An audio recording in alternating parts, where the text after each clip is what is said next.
Online folks, can you hear me?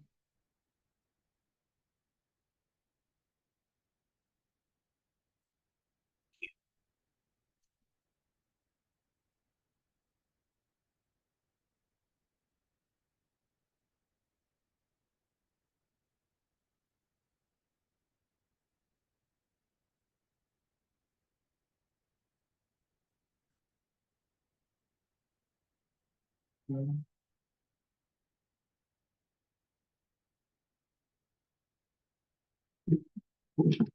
The homework going okay? Always feel free to hang out after class.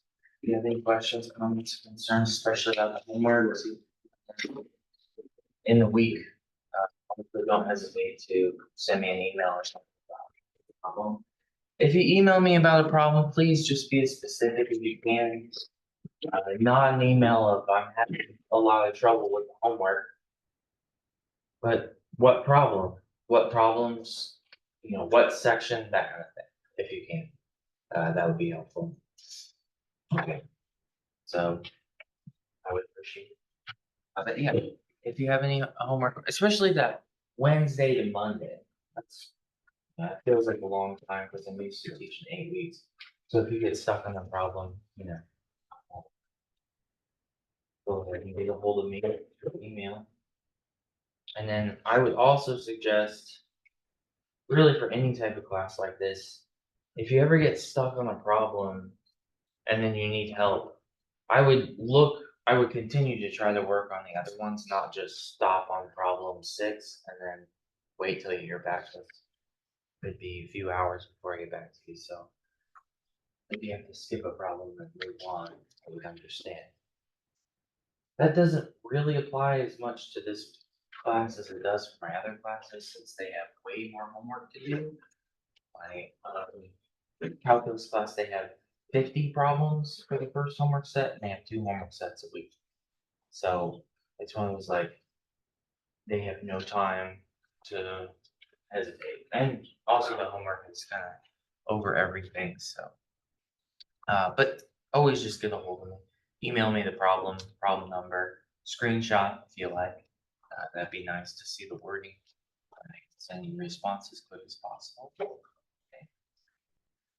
As we go further, I know you're going to be busier and busier and busier with your classes, but remember that math is your least favorite class and this is your least favorite instructor.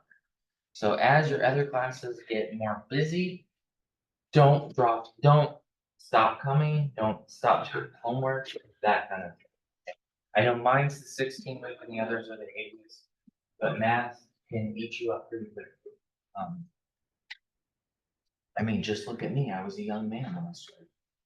I look at me now. So obviously it does something to your body. Okay. All right. Now, what on earth are we going to talk about today? Well, great question, teacher. We're going to talk more about college algebra. And one of the things that we're going to focus on is rates of change, which the good news is you, for the most part, probably already know this. But I'm going to go over it in a more general way, okay? And then that will expand our discussion to more functions than we were able to do before. So average rate of change is kind of a fancy way of saying something that you already know, and the thing that you already know is slope. So you already know what the slope is, you already know what the rate of change is, the y equals mx plus b, that m, that was the slope, and you already know what the slope is. You already, especially if I start writing down the formula for slope, you'll really remember what it was. Okay, but you know slope, you had to go over it probably since 6th or 7th grade, we've had to go over it over and over and over again. Now, the only difference between what you did there and what you'll do now is that now it's not going to be a straight line. So we're going to look at functions that are not straight lines, but we can still talk about the average rate of change. Okay. If we do that, then it depends on where in the function we're looking at. That would matter. But we could still talk about the slope of a line. If you'll allow me another bad example before we get going, me showing the homework. I don't think I showed Desmos last class or maybe even last week, but it's a great graphing calculator. It's better than any graphing calculator I ever had, and it's free, and you don't even need a login or anything. So you can just go to desmos.com and use it. You may have used it in high school. You're going to continue to use it in my class, or I suggest it because it's free, and that's really nice. You don't even have to log in to use it.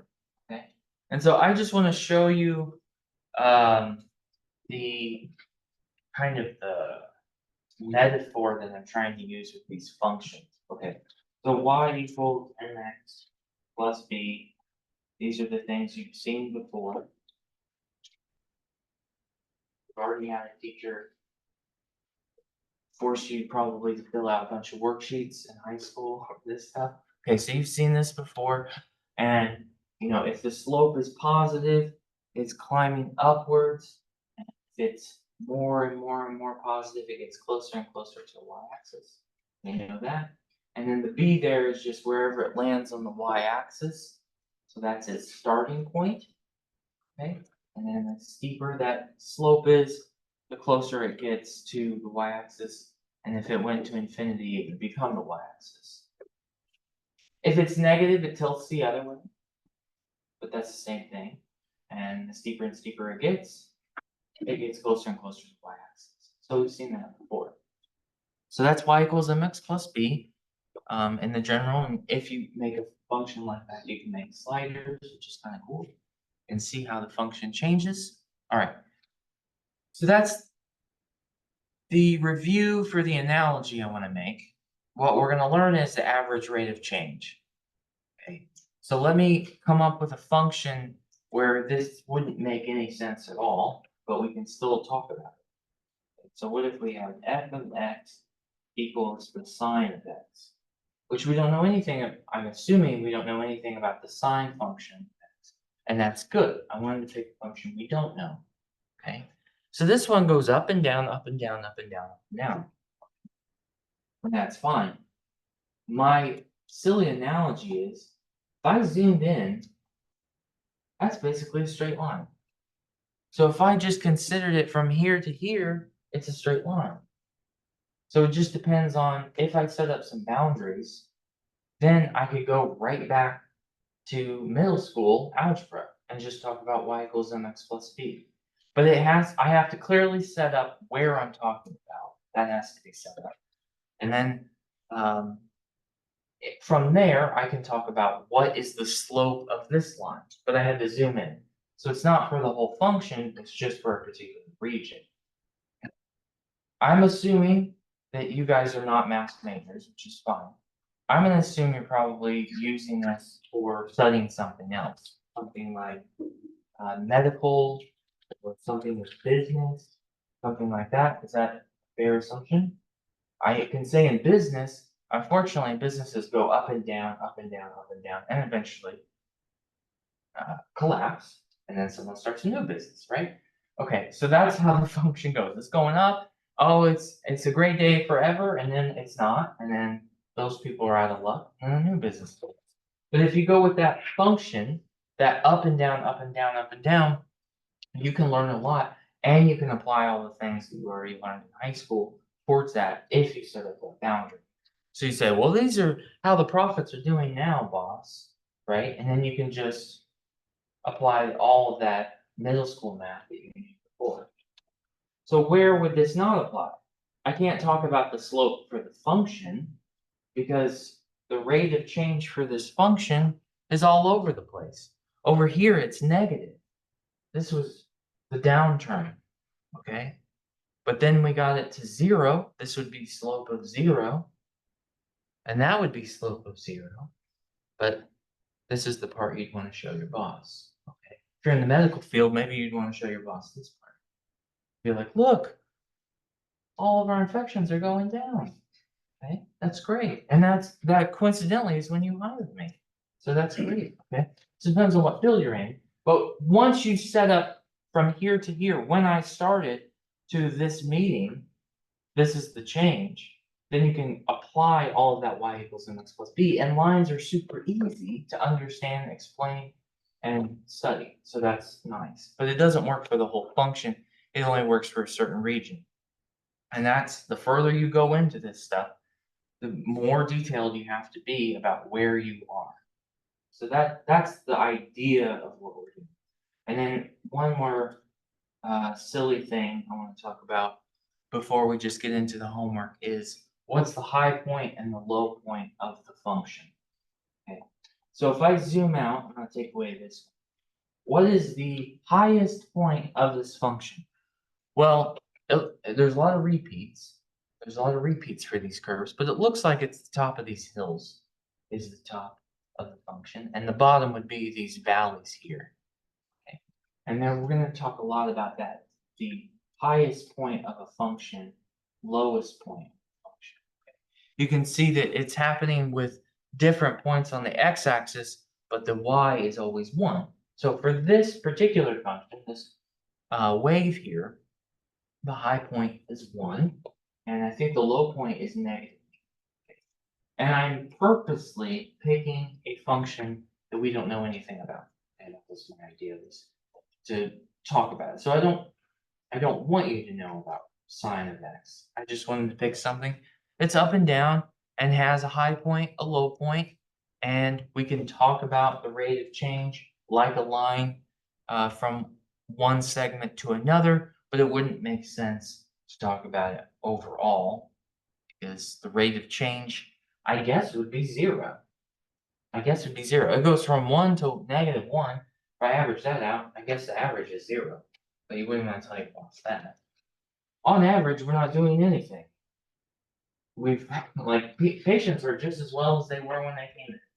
That would not be a great thing. I mean, maybe it's true, but it wouldn't be a great thing to announce. Okay.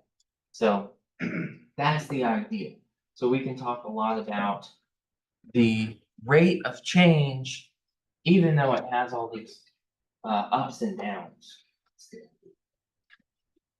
And then we're also going to build some technology to come up with finding a function, another function, which represents that rate of change. So before, when it was y equals mx plus b, it was just a number.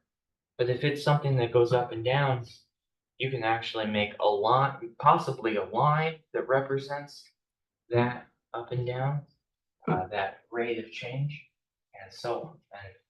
And as we build closer and closer to calculus, that's where calculus begins, is when you talk about how rates of change for different functions. That is at least the idea. Let's see if I can do it.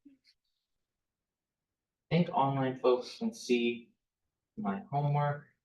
And then, of course, I need to talk about how do you enter this mess. Figure that out. This one, too.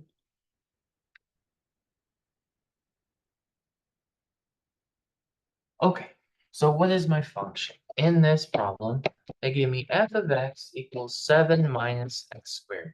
What are they asking me to find? They want me to find f of 8 minus f of 2 divided by 8 minus 2. So f of 8 minus f of 2 over 8 minus 2. I can tell you right now, that's like slope. That's just like slope. That is the slope. That's the slope of this function from this point to this point, from x equals 2 to x equals 8. So it's the same thing as that slope formula that you learned before in school. It's the same thing, except now this isn't a line, so we have to evaluate it and then come up with our output. So what I mean is I'm going to have to plug in f of 8 here. I'm gonna have to plug in 8 there. So what's that? 7 minus 64? Is that right? So that'd be negative 57. And then we should plug in f of 2. And so that's gonna be 7 minus 4. I think that's 3. Does it make sense when I'm plugging the numbers in? That it's not f times the number, I'm plugging it in, and I get a number out. We worked a little bit on that last week. Does that make sense? Okay, so I think it's negative 57 is f of 8. F of 2, I think, is 3. And then we can just divide it by 8 minus 2. I think I would go negative 57 minus 3 divided by 8 minus 2. Is it clear what these numbers are? Clear to everyone what I'm doing? Okay. Negative 57 minus 3, I think, is negative 60. And then 8 minus 2, that looks like that's 6. So negative 60 divided by 6, I guess it'd be negative 10. I think that's negative 10. And the computer agrees. Okay. So this isn't a straight line. This is a quadratic. Okay. And you say, well, that's just math, homework, droning on and on. The sad part is, in your real life, when you have to do this, you'll just be given a bunch of data. They'll just be random numbers, and it'll be trying to sit there on the computer and figure out how to make some pattern out of it. So your job will be way harder than mine is. That is the unfortunate truth. Because as soon as you get into reality, it is just as ugly as it could possibly be. But you might be, if you're lucky and tricky, you might be able to come up with a function that is somewhat close to what you're, or you could have computer assistance at this point help you come up with some kind of that does it. But when it's just something like negative x squared plus 7, it's pretty easy. All right, now we're going to build closer to the difference quotient. That's going to be one of the things. They don't call it that, but that's what we're getting close to do. So they want me to build this formula. Okay? They want me to build f of 2 plus h minus f of 2 divided by h. Okay? Why do they want me to do that? They don't say, but we're getting closer to this thing called the difference quotient, which is going to get us closer to finding the rate of change at any point of the function. At any point of the function, I'll have a new function, which would tell me that rate of change. But for the homework, they just want me to find this. So I want to plug in 2 plus h into the function. So if I do that, the 2 plus h will replace the x squared. So I would have 7 minus 2 plus h squared. So when I plug in the 2 plus h into that guy, that's what I would get back. But then I need to subtract off the f of 2. I think we found that earlier. So f of 2 was 3. So I should subtract another 3 off. And then I'll divide by h. My goal is, if I can, I try to get rid of the h on the bottom. So I'll try to distribute and then get rid of the h if that's possible. I'm not sure if it's possible in this example. But let's see what we can come up with. So it looks like we have 7 minus 3, which is 4. So we have 4 minus 2 plus h squared divided by h. And I wonder if the computer would just take that. Let's see what it says about that. I just put in, I'm going to have to watch those parentheses up. 4 minus 2 plus h squared. Close parentheses divided by h. What do you say about that one word? It says you've timed out your session. Mitigates, not happy at all. Not happy.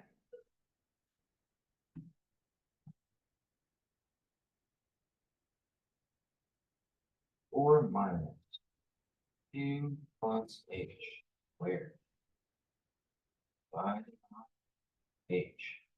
What do you say? It's equivalent to the answer I had, so it's happy. And so am I.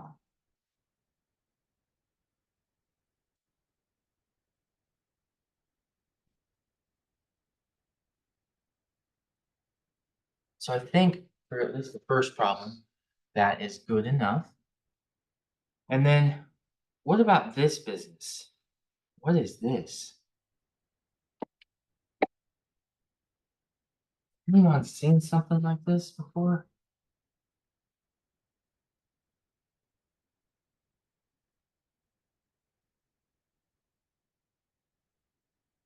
What is this?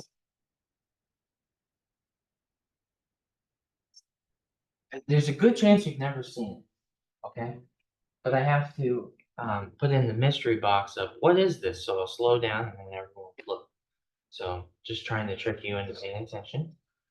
That is called the limit as h approaches 0. So this is, we're really getting close. This is like the first thing you learn is letting the change go to 0. So h, though the homework doesn't say, h is the change in the function. If it moves just a little bit, that's the change in the function. The limit, we're saying, what if the change eventually just goes to 0? And for us, we could just plug in 0 and see what happens. The issue, if I plug in 0 now, the issue I'm going to have is I'll have a 0 on the bottom. So that's a no-no. I can't do that. So if I plugged in 4 minus 2 plus 0 squared divided by 0, I don't know what that means. I all of a sudden have no idea what anything means. Okay, so I can't do that. I can't do that. So I need to do something else. Okay, so I can't plug in 0 for that h on the bottom.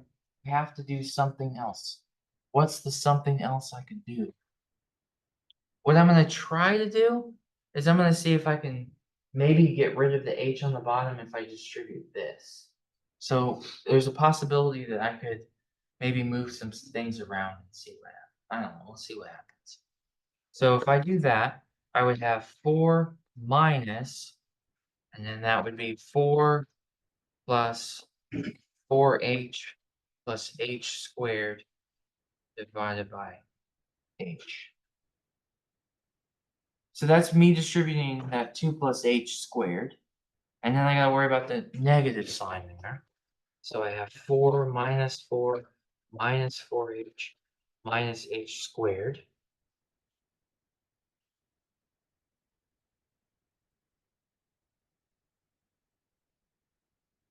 Believe it or not, I think it's working out for our favor. So the 4 minus 4 will go to 0. And I'd be left with negative 4h minus h squared divided by h. So if I factored out an h there, I would have h minus 4 minus h divided by h. And now I can reduce that denominator. Now I can reduce that denominator. And if I let h go to 0, now I have a number that's not undefined, which before it was something divided by 0. I don't know what that means. So I think this equals negative 4. Okay. So how did I find negative 4? This is my answer. How did I find my answer? I distributed, watched my sign. That's easy to mess up. I mess it up all the time. Cancel. I would say anything that doesn't have to do with an H will probably get canceled. That's something to look for. Then you should be able to reduce that H out and then set it equal to 0. Once you do that, you should have your rate of change. So that is the idea. So I think y equals negative 4 is rate of change for this function. That's what I think. Okay. That's what I think. All right. So I saved a picture of that. We're going to go to another example. and see what they bring. But if you need to go back, I'll have a picture and the video itself that I'm inside right now. Come back to it. Here's another example. We have to do something very similar. Okay, we have f of x is -8 minus x squared. Okay, so f of x equals -8 minus x squared. They want me to find f of -3 and f of -6. So let's do that.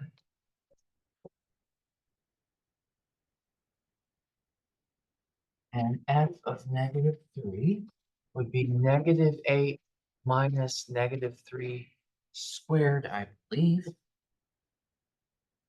F of -6 would be -8 minus -6 squared.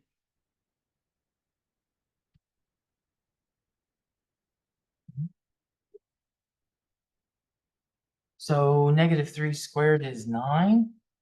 So this would be -8 minus 9. So I guess that'd be -17.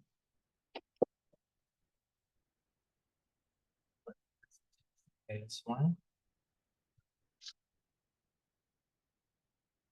And then this would be positive 36.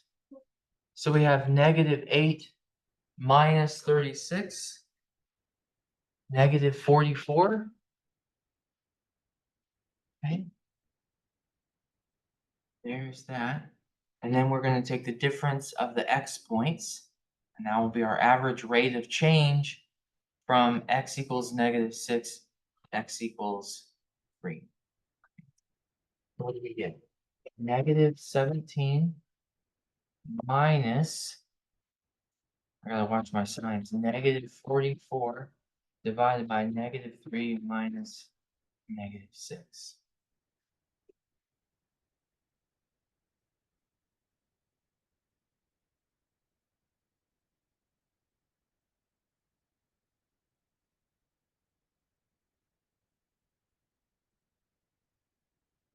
Is it okay if I leave it like that and move on to the next one? Is that okay? All right, so I want extra time to do this one.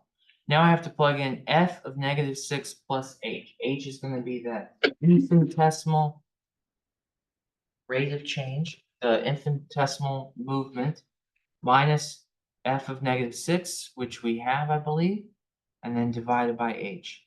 Okay, so they want me to find that difference quotient.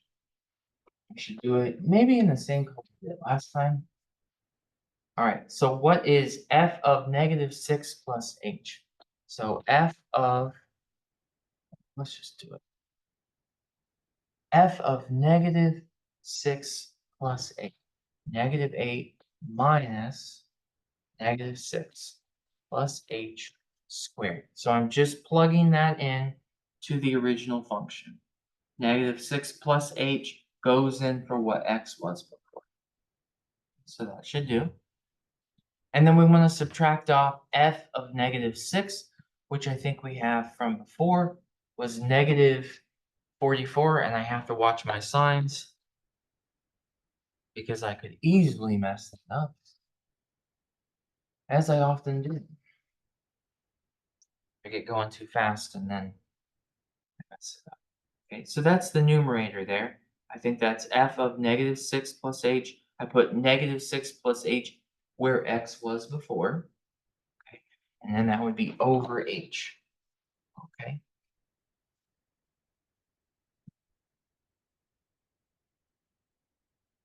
Now we have negative, negative, so that's going to be a positive 44. And we want to take 44 minus 8. So that would be, I think I heard somebody say 36. Yeah, somebody said it. Positive 36 minus -6 plus h squared divided by h. I think WebWork is good with that, at least if you have the parentheses in the correct order. I'll be the guinea pig here. I think that is good enough for WebWork. At least for this part. Minus -6 plus h squared divided by h. I'll check that in a minute, but I think what worked, it seemed to be okay with it in the last problem, so it should be okay with this. Okay, the next part, the last part, is we want h to go to 0. But if h goes to 0, then I'm dividing by 0. And I don't know what that means, so I can't do it. So I can't let that go to 0. So what do we do? What do I do? If that can't go to 0, what do I do? What did we do last time? Did something. What did we do last time to get rid of that h in the bottom? Distribute. Distribute and cancel where you can. So that's what I'm doing. Just keep going. I'm gonna try to get rid of that h in the bottom somehow. Okay. So 36 minus, this is negative 6 plus h squared. Negative 6 times itself would be positive 36.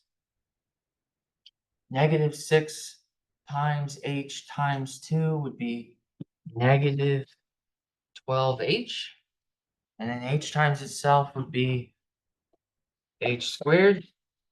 And that would be over h. So I think that's negative 6 plus h squared. Okay. Now I can just get rid of, or I can distribute that negative sign.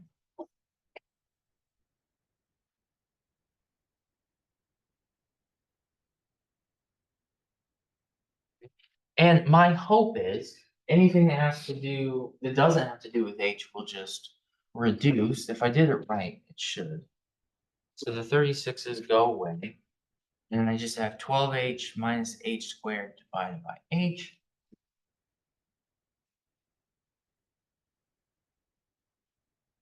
Okay, now I think I can factor out h.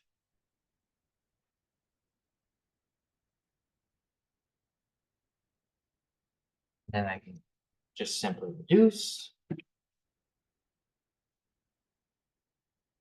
Okay. So I end up with 12 minus h. So the limit as h goes to 0 with 12 minus h just equals 2. Okay. What does that 12 mean? It means it's the rate of change for that function. At least in correspondence with f of negative 6.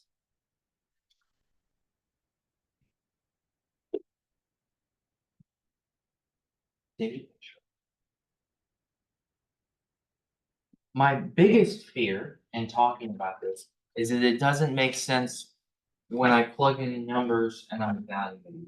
So does everyone understand where these numbers come? Okay. From f of negative 6 plus h, does it make sense that I'm plugging in negative 6 plus h into the original function? Does that make sense? What I think may be confusing the first 1,000 times you do it is this step to this step, but you're just distributing. So it's the same distributing you did before. And then a hint of how you can do it is that's exactly what that means, and then you can distribute it. Bring it. But after you've done that 10,000 times, you start seeing the pattern, and it becomes much easier to you. And so I'll just write hint, or maybe it's a trick, I don't know. A plus b squared just equals a squared plus 2ab plus b squared. So I'll just give you that. I mean, after you do it 10,000 times, you see, that's how it works. It's not going to change, right? And believe it or not, I had to use that formula all the way up to quantum mechanics. So I was doing it all the way to my senior year because they were like, guess what? It's a quadratic equation. And so you're still on the hook for this stuff, okay? So it doesn't really matter what field, it kind of pops up everywhere. At least in school. In real life, as I say, you're going to be given this file that's filled with data. I think that's what you're going to be looking at in real life. All right, let's see if we can do this one. Problem 3, determine the average rate of change for the following function between the given values of the variable. Well, they're not walking me through it anymore, but can I still do this? I have a function, and I have 2 points, and they want the average rate of change. So I need to figure out what is it that this question is asking. In person, folks, this is your formula. It's the same as was given in the previous problem. Okay, so f of x2 minus f of x1, x2 minus x1. That's your average rate of change formula. It's the same thing was given in the homework of the previous problem, except in this problem it's not given, so we have to combine. So I guess we should find f of -2 and f of 3 and use them just like we did. So let's try to find f of -2 and f of 3 and see what happens. So this is x to the 4th minus x, or yeah. So that would be -2 to the 4th minus -2. And this would be 3 to the 4th minus 3. What's 2 to the 4th? 16? Is that right? 2 times 2 is 4, times 2 is 8, times 2 is 16. So 16 minus 2 would be 16 plus 2. I guess that's 18. If you have your calculators, get them out. I forgot mine, so you can penalize me 1 point for this lecture. I forgot it in my car this morning. So I'm going to use my iPhone, which is not good. It's wrong. It's morally wrong, but I'm going to do it. I think that's 18. Anybody with calculators can confirm? 9.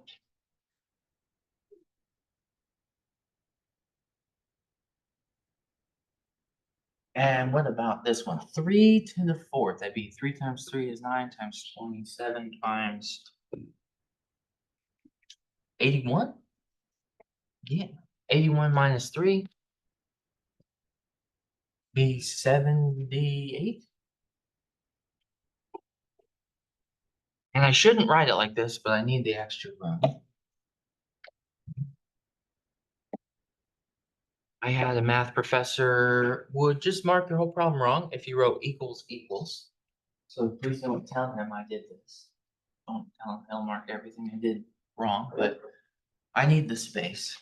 So 78 and 18, I think, is my numbers. Anyone with a calculator can confirm? 3 to the 4th minus 3? Is that right? All right, so I'm building that formula now. And then, uh-oh. Wait, what's going on? I don't understand. What's this x2 minus x1? What is the x2 and what is the x1? Which one's x2? Which one's x1? It doesn't say, does it? Which one's the second one? Which one's the first one? I don't think it says. I mean, I don't think it explicitly says.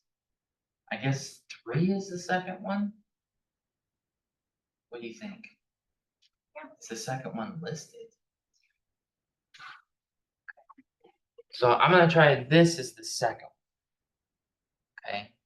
So let's see what would happen.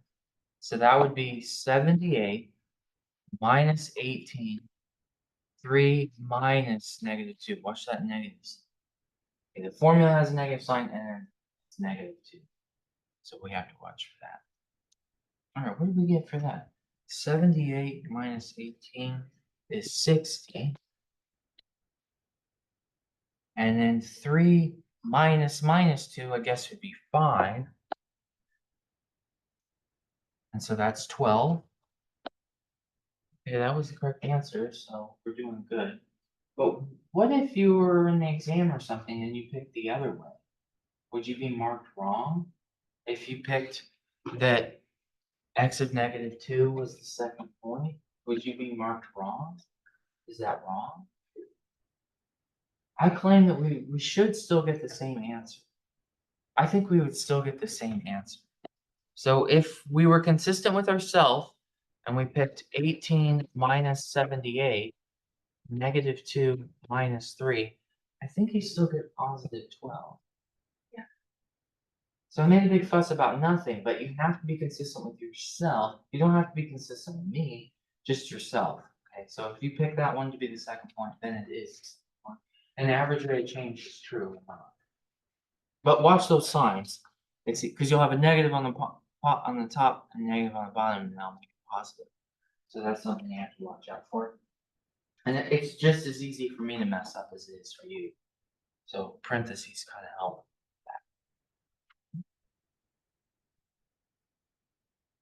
And this all just comes with practice.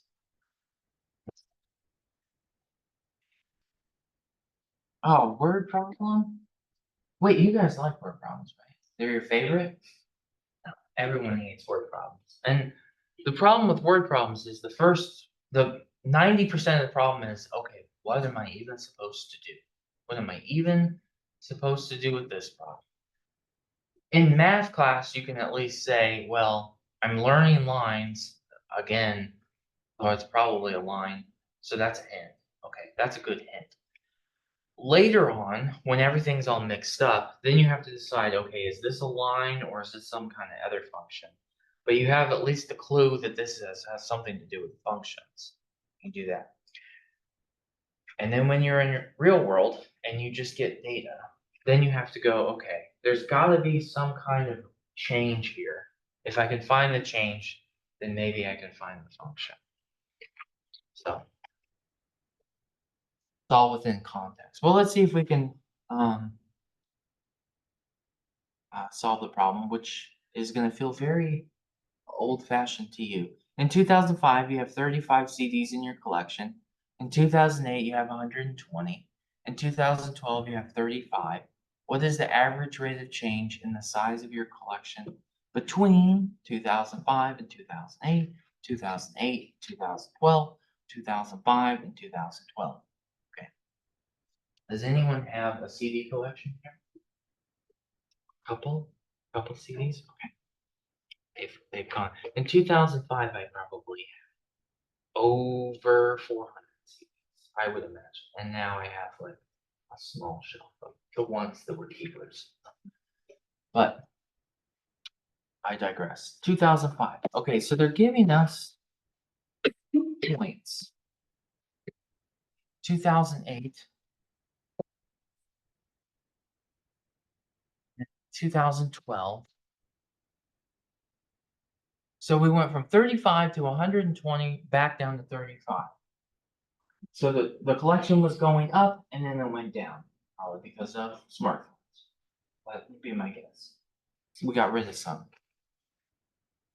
So the rate of change depends on when you talk about it. And though this is a silly math example, this would be very real to any, medical or business, because that's where your data is going to come from. Some time period and some output, and you can figure out the rate of change between. Okay, so 2005 to 2008, what was the rate of change, the average rate of change? Well, that's the same as slope, okay, especially when you give me 2 points. So 2005, 2008 would be 120 minus 35 divided by 2008 minus 2000. All right, so I think that's 85 thirds is what I got before. Now you can switch the dates. You could do 2005 is the second point. I wouldn't suggest it, but you'll get the same mathematical output. Okay, but I wouldn't suggest it because it gets confusing if you fall in it. All right, what about this one? 2008 to 2012. So we had 35, or we got 35, but we had 120, and that's 2012 minus 2008. So we definitely have a negative slope. We're getting rid of some of our CDs. Okay. Okay. over 4.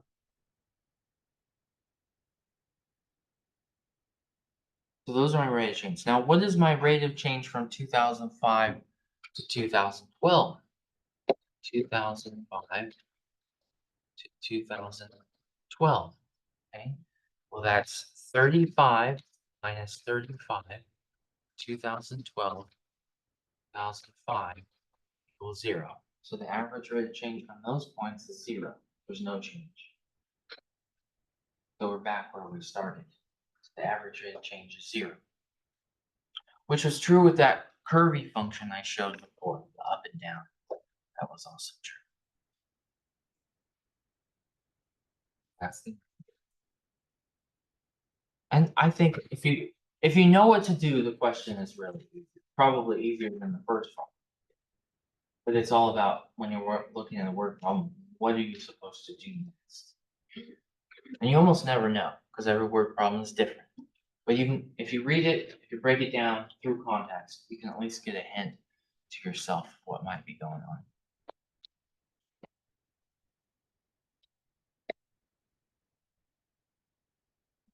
Let's look at problem 5 and see what happens.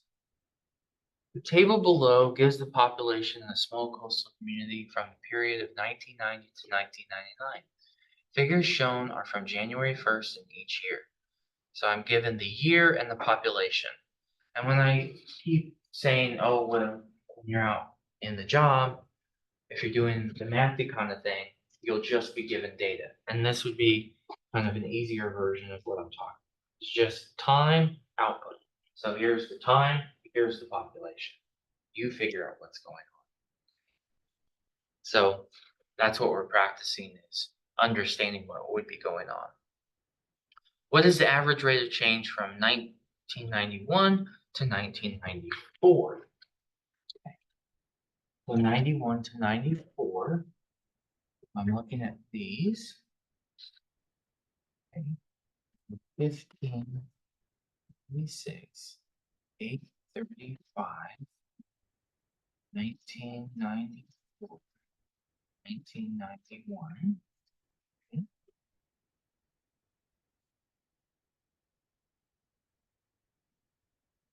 Anyone else get 761 for that?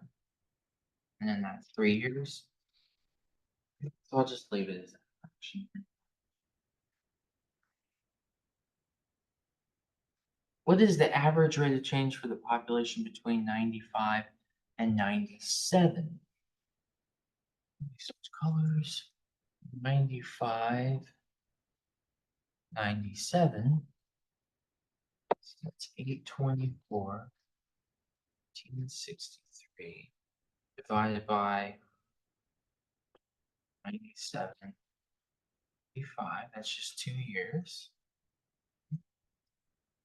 It's 824 minus 1463.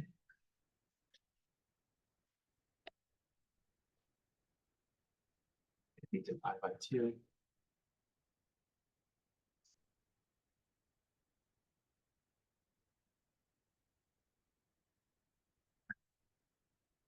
For what time period is it increasing? What does that mean? Well, you probably know what it means. Where is it increasing? So from here to here, it's increased. From here to here, it increased. From here to here, it increased. From here to here, it increased. And then there, it looks like it decreased, decreased, decreased. Okay. So it looks like it's from 90 to 94. So for mine, at least, 1990, 1994. From what time period is it decreasing? Well, I found that before, but it looks like from here to here it decreased. Here to here, here to there.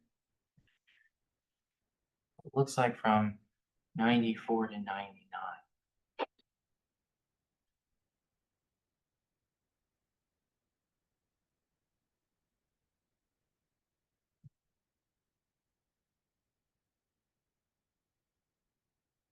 Easy stuff. Okay.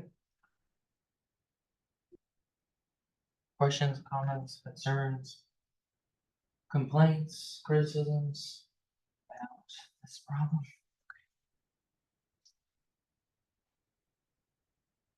Oh, we get a graph. And remember, with this, if it doesn't show up the first time, that's not you, that's not your computer. It's a 1/3 chance that it'll pop up the first time you open it. So if it doesn't, if the image doesn't open on yours, click the image and then refresh the page. That's tip. And then you can see they did an update to web work, and I already have my answer here, but it doesn't have my answer there. So now I have a 1/3, maybe 2/3 chance of getting my answers back. I'm gonna keep refreshing until I get them back.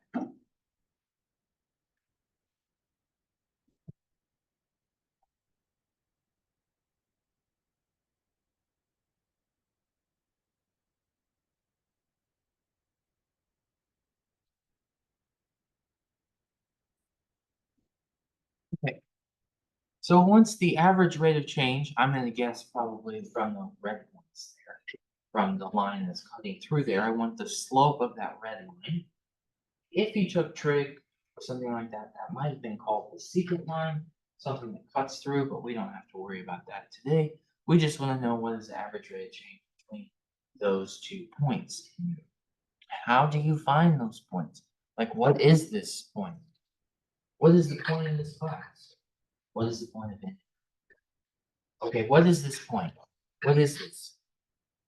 1, 2, 3. So is that -3? And then what's this? 1, 2, 3, 4. Is that right?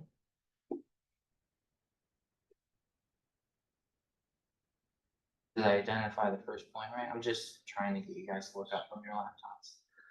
Just making some kind of attempt. Okay, what about this one? What's the x coordinate for this one? 0. And then what's the y coordinate? Okay, so I've identified the 2 points. How do you find the average rate of change? Well, that's that formula that was given in the book, but it's also just the slope. It's just the slope, right? So we can write it some kind of fancy way. Or we could just say, you know what this is? This is just slope. Oops, that's not it. That's something else. But what's the first point and what's the second? Well, it's up to you. You get to choose that. Okay, but you just have to be consistent with yourselves. The first thing we want to do is subtract the y coordinates. So always subtract the y's first. So I'm going to do 3 minus 4, and then 0 minus -3. 0 minus -3. There's a subtraction in the formula because we're taking a difference. And then that's a negative number. So we have to watch for that. Guess that's -1 over +3. So I suppose that's -1/3. So that would be the slope of that line. That's the slope of that line.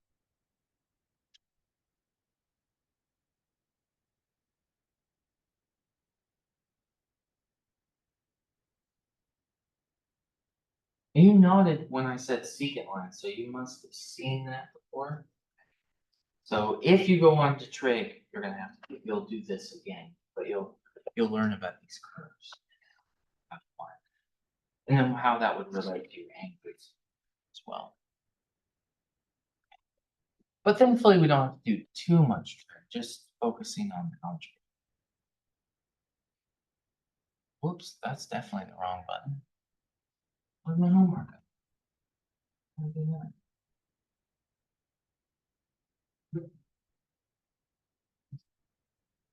Oh, Windows. What won't you do? There's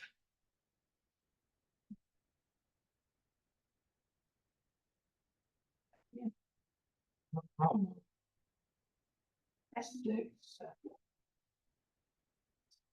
It's an itty bitty. No, it's a little better. Okay, it looks kind of like a wave. like I showed at the beginning of class, what's the question? It says, where is the function decreasing? So at the beginning of class, I was trying to show that something can go up and down, up and down, up and down. But if you take a segment of that, you can analyze just that segment, and that's what web work has done here. And so they want to know, where is the function decreasing? And we always go from left to right. Okay, left to right. That's probably how you read. That's how we read a graph too. So left to right. All right. So where is it decreasing? It looks like it's going down from here to here. That's what it looks like to me. Okay. Where does that going down begin? Where does that, not being very specific here, but where does that process of going down begin? It seems like it starts here, and then I guess technically it would end there. So from there, those two dots, where I think it goes down. Okay. Now, here's something that was asked of me. Is the function going down at the first dot? At the dot, would it technically be going down? No. So at that dot, it's 0. The rate of change would be 0. It's the top of the hill. So it's not going down at that point. But if you think from that point to the next one, like our population, from this point to the next one, it is going down. So I wouldn't want to include that point, but anything beyond that, I would. Well, up to a certain. So please keep that in mind, okay? Because that's, I think it's understandable if somebody included that point, but I just want to bring up that it wouldn't be decreasing at that point. All right, so what is it? 1, 2, 3, 4, 5, 6, 7. So it looks like this is x equals -7. And what's this one over here? 1, 2, 3, 4. So this is a +4. So it looks like I want to say something like -7 to 4, but not including those actual numbers. Okay? That would be my interval to.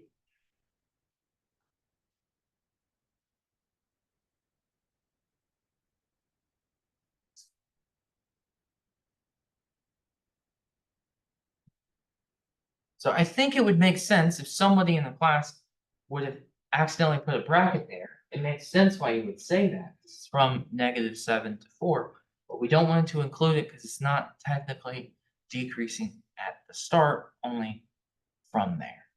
So just keep that in mind with your own work, and then as we study and get closer to the exam, we'll have to remember.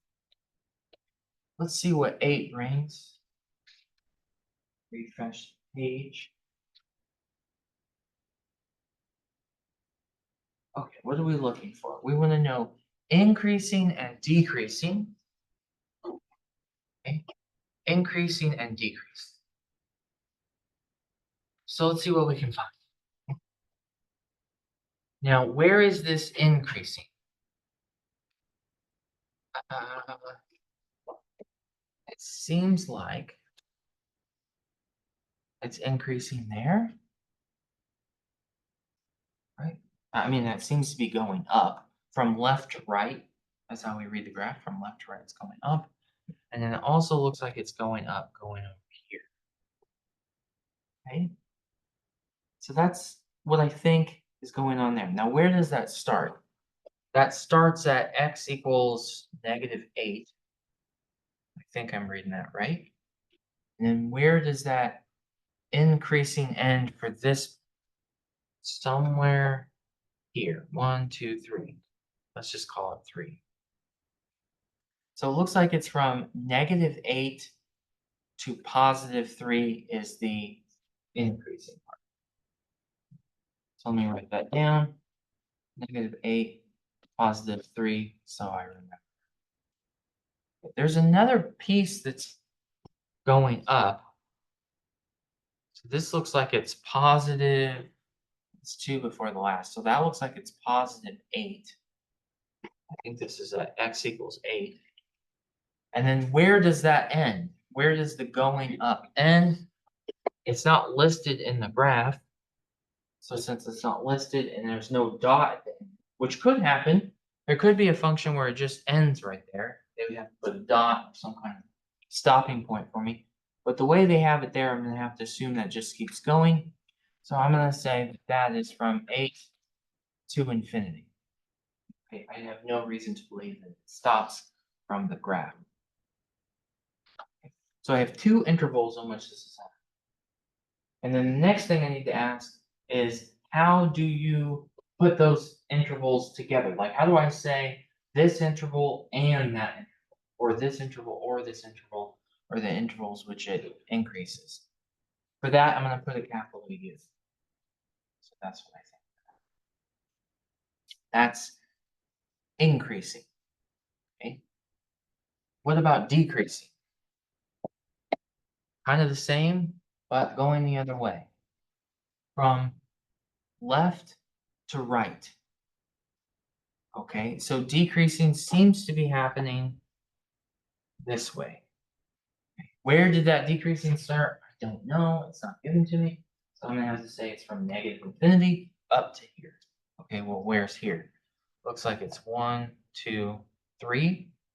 So negative, oh, sorry, negative 8. Okay, so I'm going to say negative infinity to negative 8 is where that decreasing is. Why did I put negative infinity? The only reason why I'm putting negative infinity, I might not do this for everything. Okay, it's not like this always happens just for this problem. They could put, in a different problem, they could put a stop to it. Okay, if they put some kind of marker where the function is just, we're not going to consider it anymore, then I wouldn't write it that way. I wouldn't write from negative infinity. But just because of the way it's written, that's the way I want to do it. So another example might be different, but I'm going to take it from negative infinity up to negative 8.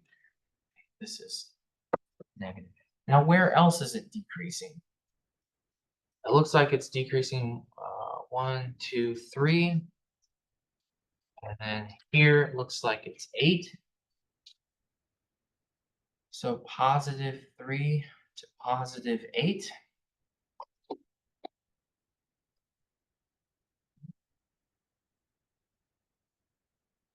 And I want both intervals. Both intervals are those which are decreasing. So I would want a U for that. Okay. So for what x values is the function increasing or decreasing? For what x values is the function decreasing? I think we got it. Okay.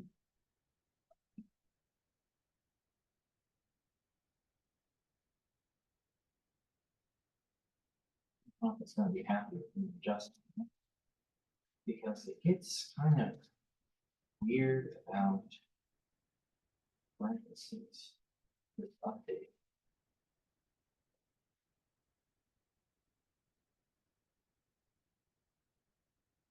Now, how do I get back to my picture?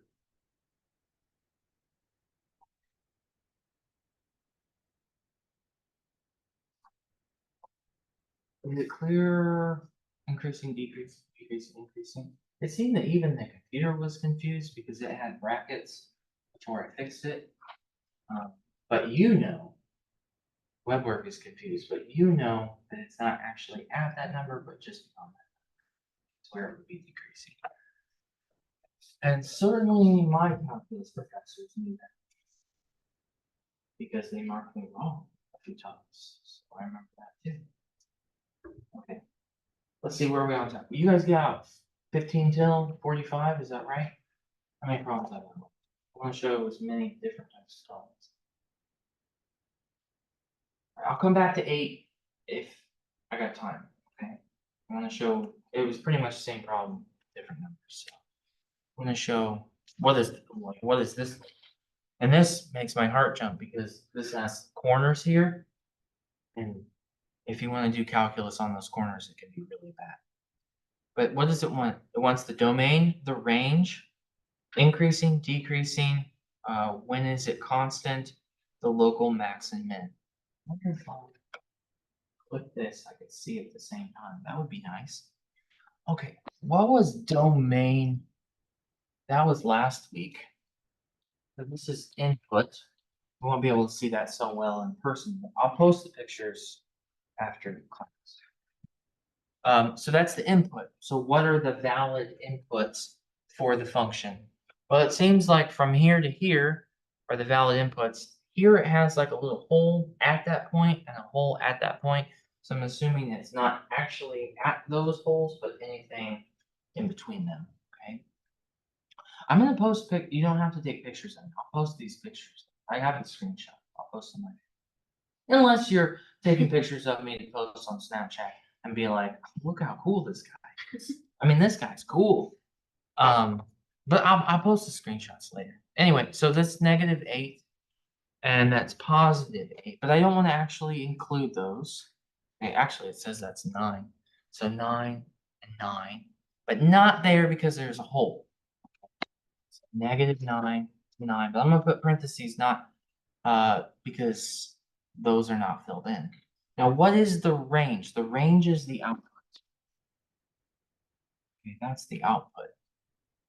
What is the lowest output possible? Looks like it's here. 1, 2, 3. So that looks like that's -3 is the lowest.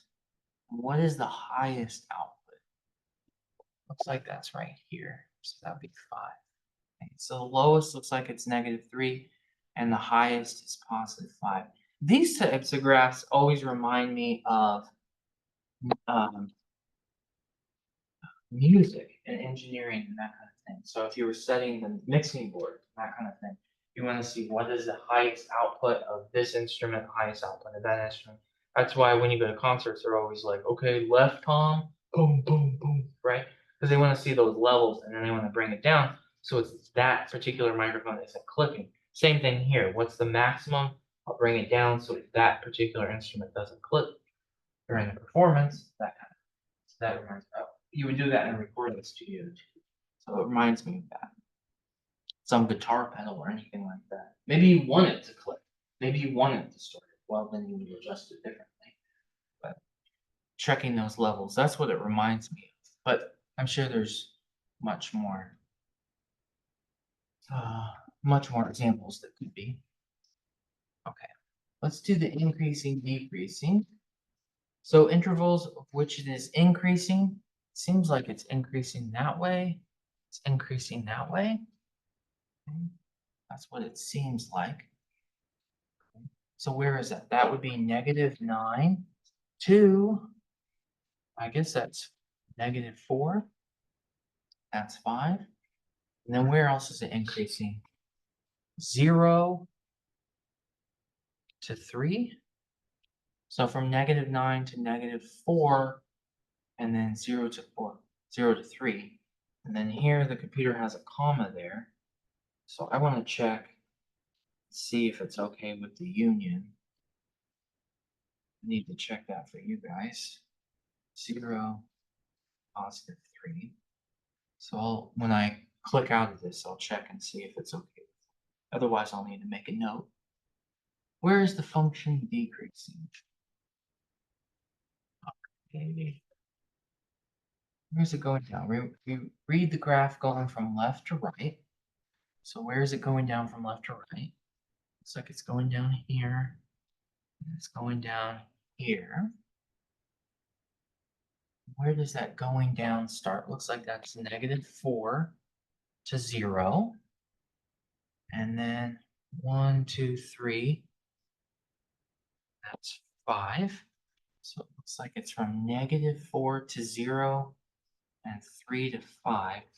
I also see they have a comma here, so I need to check if it's okay with the union. I would prefer us practice with the union, because if you have practice in this class, that'll help you later for your future classes. So I'm okay with the comma too, but I don't know if web work is, so I'll have to check. Intervals in which it is constant. Where is the function constant? Static. Okay. So there's no change where? Where is there no change?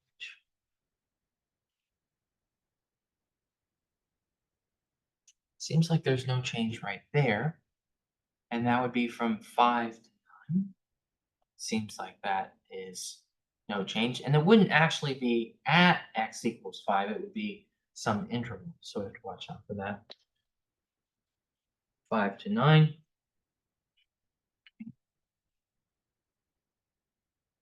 And then the computer says, or it asks the question, where is the local maximum? Well, it didn't really even need to specify local maximum, but they did. Okay, so where are the high points? Where's the high point? What's the highest output function? Output, the y. What was the highest? 5. So the highest is 5. Okay. Is there any second best high point? Anything that was out of the ordinary also? 2. Okay. That's what they mean by local. Okay. So a global maximum would be what is the highest. This says local, so there could be more than one. Here's are our high points. So this is x. I'm sorry, that's not x at all. That's y equals 5, y equals 2. I have them listed out of order here, but 2 and 5 would be good. And then the local minimum, where's the low point? Let me switch colors. That looks like that's the local minimum. I'm going to list the output, not the input. So that looks like that's -3. So that's my local minimum. That's -3. Check and see if it's okay.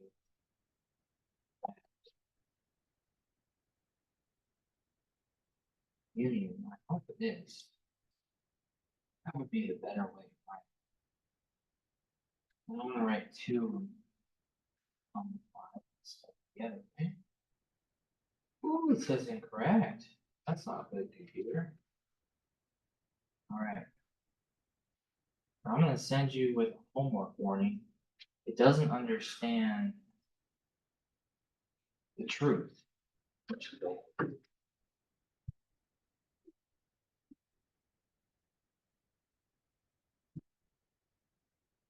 Well, I'll write a warning, but for here, it looks like we have to put a comma and not a union right there. So we need to watch out for that. So what problem?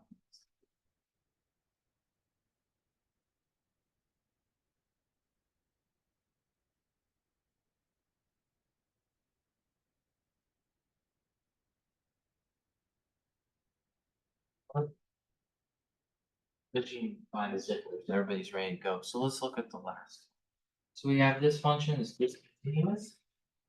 Okay. So it wants to know the domain, the range. Here's another thing I wanted to warn you about. So from what is the range?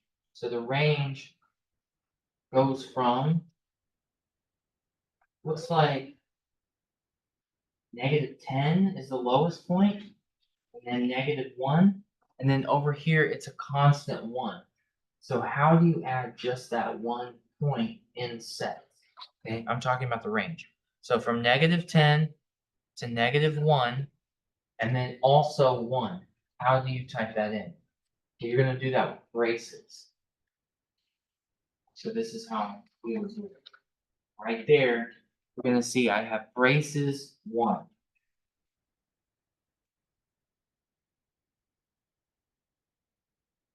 So I have from, this is my range, from -10 to -1, and then I also want to add just the number 1. So that'd be like from 1 to 1, I guess.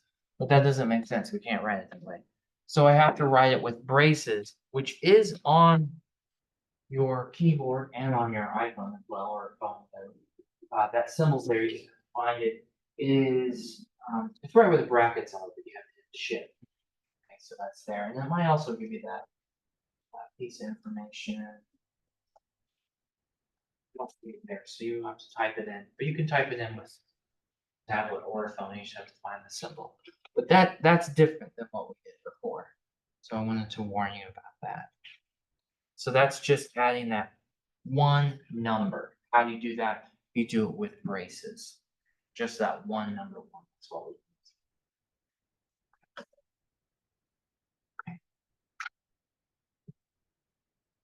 think I got a picture of that. You guys must have a 10 o'clock class, is that right? So I will stop the meeting there. I will stick around for any questions, comments, concerns. If you want more help, anything like that.